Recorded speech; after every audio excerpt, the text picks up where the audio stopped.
అస్సాంలో జరిగిన సుఖోయ్ యుద్ధ విమానం ప్రమాదంలో అనుజ్, పూర్వేష్ దురఖర్ అనే ఇండియన్ ఎయిర్ ఫోర్స్ కు చెందిన ఇద్దరు పైలట్లు ప్రాణాలు కోల్పోయారు. సాధారణ శిక్షణలో భాగంగా గాల్లోకి ఎగిరిన సుమారు 1000 కోట్ల విలువ గల ఈ ఫైటర్ జెట్ రాడార్తో సంబంధాలు కోల్పోయి కూలిపోయింది.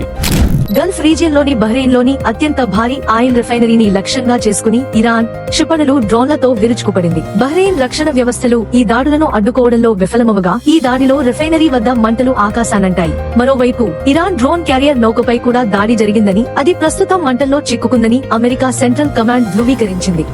ఆంధ్రప్రదేశ్ ప్రభుత్వం ఉగాది పండుగ సందర్భంగా రాష్ట్రంలోని 1,00,000 మంది లబ్ధిదారులకు భారీ ఎత్తున టిడ్కో ఇళ్ల పంపిణీ చేపట్టనున్నట్లు మంత్రి నారాయణ వెల్లడించారు. మిగిలిన ఇళ్ల నిర్మాణాలను కూడా వేగవంతం చేసి జూన్ నాటికి పూర్తి చేస్తామని ఆయన హామీ ఇచ్చారు. అంతేకాకుండా రానున్న 2 ఏళ్లలో పట్టణ ప్రాంత ప్రజలందరికీ సురక్షితమైన తాగునీరు అందించడమే లక్ష్యంగా ప్రణాళికలు సిద్ధం చేస్తున్నట్లు పేర్కొన్నారు.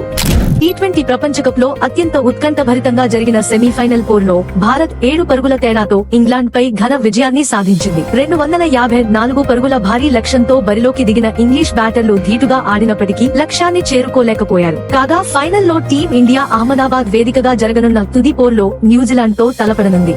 Kollywood star hero TVK party అధినేత విజయ్ భార్యతో విడాకులు తీసుకోబోతున్నారనే ప్రచారం జరుగుతున్న తరుణంలో నటి త్రిషతో కలిసి విజయ్ ఒక వివాహ వేడుకలో కనిపించడం నెటిజన్లకు హాట్ టాపిక్ గా మారింది. చెన్నైలో జరిగిన ఒక రిసెప్షన్ కు వీరిద్దరూ ఒకే కారులో రావడం, మ్యాచింగ్ దుస్తుల్లో మెరవడం అందరి దృష్టిని ఆకర్షించింది.